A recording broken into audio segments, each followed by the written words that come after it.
Assalamu alaikum wa rahmatullahi wa barakatuh, mes chers frères et sœurs, bienvenue à notre toute première émission spirituelle du mois de Ramadan.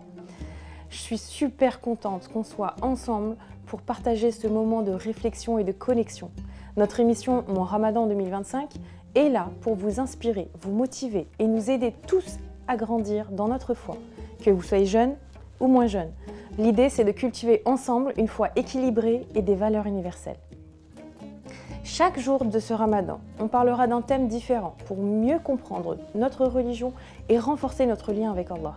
On s'appuiera sur les enseignements de grandes figures spirituelles comme Ustad Saïd Nursi ou Fethullah Gulen Hodji Effendi, tout en revenant toujours au Coran et au hadith de notre bien-aimé prophète Mohammed sallallahu alayhi wa sallam. On a une ambition, faire ensemble de ce mois de Ramadan un mois transformateur, un vrai moment de renouveau pour nos cœurs et nos vies. Et quand je dis ensemble, je veux dire que votre participation compte vraiment. Alors commentez, partagez vos réflexions et surtout, répondez aux questions du jour. Ça peut vous faire gagner un cadeau tous les jours. Sérieux, c'est tous les jours qu'il y a des gagnants, donc ne ratez pas ça. Et attendez, ce n'est pas tout. On a aussi décidé de relancer l'escape game de l'année dernière qui avait cartonné. Dans chaque épisode, un caractère sera caché. Si vous les repérez tous au fil des 30 épisodes, vous aurez un mot de passe. Ce mot de passe débloquera une énigme finale à la fin du mois. Celui qui résoudra cette énigme remportera le grand prix de l'émission. Alors ouvrez l'œil et tenez-nous au courant dans les commentaires si vous trouvez les caractères. Cette année, on alternera entre des moments face caméra comme aujourd'hui et des séquences en pleine retraite spirituelle avec des équipes jeunes et dynamiques. Alors likez, commentez et partagez cette émission autour de vous pour encourager nos équipes. Ils ont bossé dur, nos Abi et nos Abba, pour vous proposer du contenu riche et motivant. Allez, si vous êtes prêts, c'est parti pour Mon Ramadan 2025. Un Ramadan intense et spirituel. Un mois pour se transformer. Entre spiritualité, sagesse et défis, vivez pleinement le Ramadan avec les Shakirds francophones. Aujourd'hui, on va poser les bases en parlant du Ramadan dans son ensemble. C'est quoi ce mois sacré et pourquoi il est si spécial? On va se concentrer sur les 3 grandes étapes de ce mois. La miséricorde, le pardon et le salut. D'ailleurs, il y a une parole qu'on attribue parfois au prophète sallallahu alayhi wa sallam. Son début est une miséricorde, son milieu un pardon et sa fin une délivrance du feu.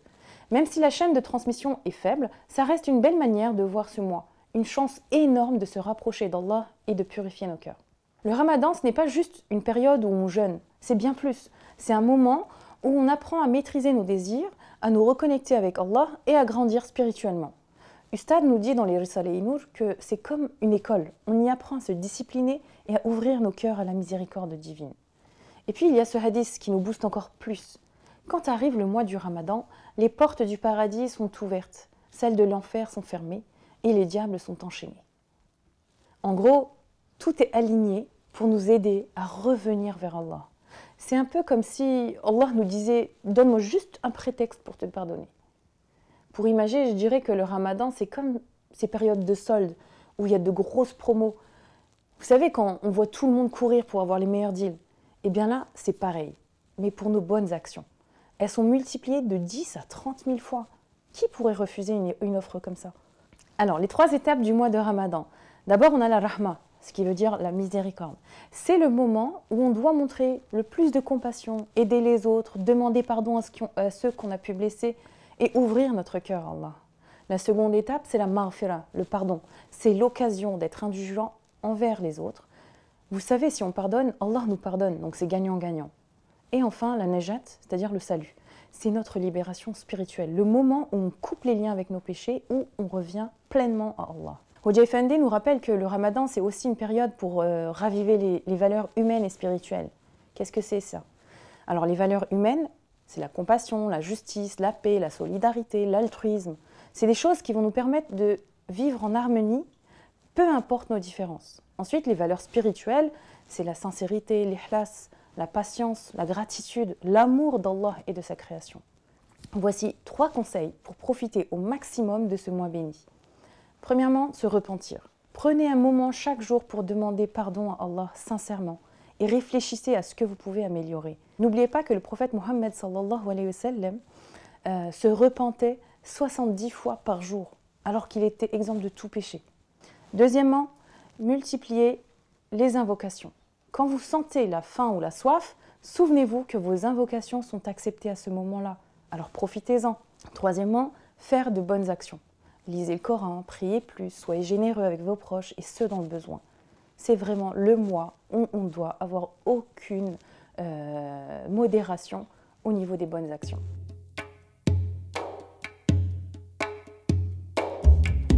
Alors pour commencer ce mois béni, j'aimerais qu'on prenne un petit moment pour réfléchir ensemble à quelque chose de fondamental. Je vais partager avec vous un extrait de Mohammed le messager de Dieu qui est vraiment puissant. Ce message nous pousse à réfléchir sur notre raison d'être et à renouer avec notre essence spirituelle. Donc je vais vous lire un extrait de ce livre-là. Dieu déclare dans le Coran « Je n'ai créé les djinns et les hommes que pour qu'ils m'adorent. Nous n'avons pas été créés que pour manger, boire et se reproduire. Ces choses sont des besoins et des faits naturels de la vie. Notre but principal est de connaître Dieu, de l'adorer et de le servir. Tous les prophètes ont été envoyés pour nous apprendre à faire cela. Et nous n'avons envoyé avant toi aucun messager à qui nous n'ayons révélé point de divinité en dehors de moi. Adorez-moi donc. Et nous avons envoyé dans chaque communauté un messager pour leur dire « Adorez Dieu et écartez-vous du tarout ». Alors Dieu en guida certains, mais il y en eut qui ont été justement destinés à l'égarement. Les prophètes ont été envoyés afin de nous guider vers la servitude à Dieu. Leur mission était identique. Toutefois, si les prophètes précédents ont été envoyés à leur propre personne et pour une période donnée, le prophète Mohammed sallallahu alayhi wa sallam a été envoyé comme une miséricorde pour toute l'humanité et les djinns et pour toujours. Donc maintenant, réfléchissons un petit peu à ce que ce message signifie pour nous. Ce qu'on lit ici, c'est un appel divin. Et cet appel est vraiment au cœur de notre existence. Il nous rappelle que notre vie ne peut pas se limiter à la satisfaction de nos besoins matériels ou à des plaisirs éphémères. Ce qui donne un vrai sens à notre vie, c'est notre capacité à nous élever au-dessus de tout ça, à dépasser nos limites et à nourrir notre lien avec notre Créateur. Hoja Effendi avait une vision très claire là-dessus. Selon lui, il est essentiel de construire une société où le matériel et le spirituel se complètent. Pourquoi ? Parce que vivre uniquement pour soi, c'est naturel. Mais vivre pour les autres, c'est un véritable devoir religieux. Ce qu'il veut dire par là, c'est qu'aider les autres, que ce soit par l'éducation, l'entraide ou même le simple dialogue, c'est une forme d'adoration. Alors voilà une question qu'on pourrait se poser, vous et moi. Comment est-ce que je peux adorer Dieu, pas seulement à travers mes prières, mais aussi à travers mes actions, mes choix et mon implication pour le bien des autres? Je vous invite vraiment à y réfléchir et si vous le souhaitez, à partager vos idées en commentaire parce que ces échanges, ils nous enrichissent tous. Mais pour l'instant, on va passer au hadith du jour.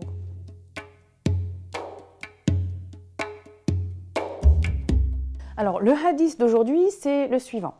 Quiconque jeûne le mois de Ramadan, poussé par sa foi et dans l'espoir de la récompense d'Allah, Allah l'absout de tous ses péchés passés. Ce hadith nous appelle à quel point le jeûne, quand il est fait avec sincérité et foi, peut apporter une immense récompense.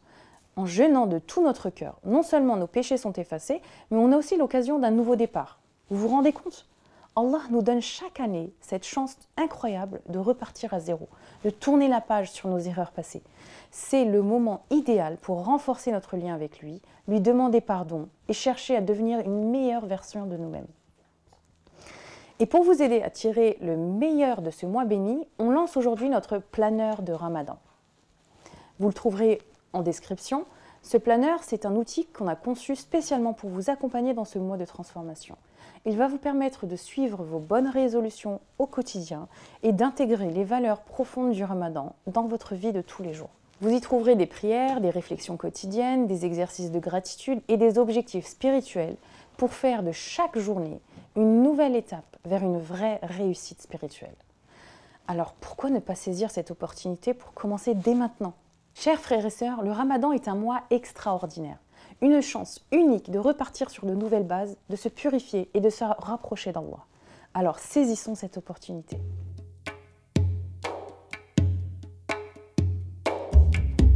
C'est au Seigneur des mondes que sont dues toutes les louanges, que nos prières et nos salutations soient transmises à notre guide Mohammed sallallahu alayhi wa sallam, notre seul soutien et guide pour trouver le droit chemin, aux membres de sa famille bénie, à tous ses compagnons qui sont la représentation même de la générosité et de l'affabilité, à tous les prophètes et messagers ainsi qu'à tous les serviteurs de Dieu légitimement guidés sur la terre et dans les cieux. Ya Allah, Exalte-nous de ta vue divine avec une miséricorde d'une telle intensité qu'elle nous rende indépendants de la miséricorde de tout ce qui ne provient pas de toi.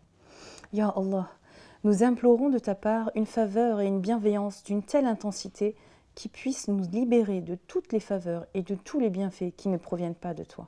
Ya Allah, accorde-nous une telle foi parfaite de ta divine majesté que nous puissions être libérés de tout sauf de toi.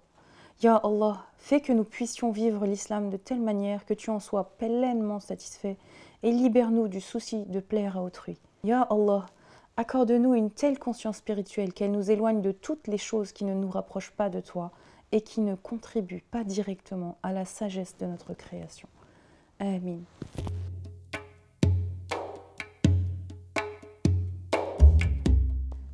Avant qu'on se quitte, j'ai une question pour vous. Quelles sont les 3 étapes du Ramadan selon l'adage dont on a parlé au début de cet épisode? Laissez votre réponse en commentaire avant le prochain épisode pour tenter de gagner le cadeau du jour.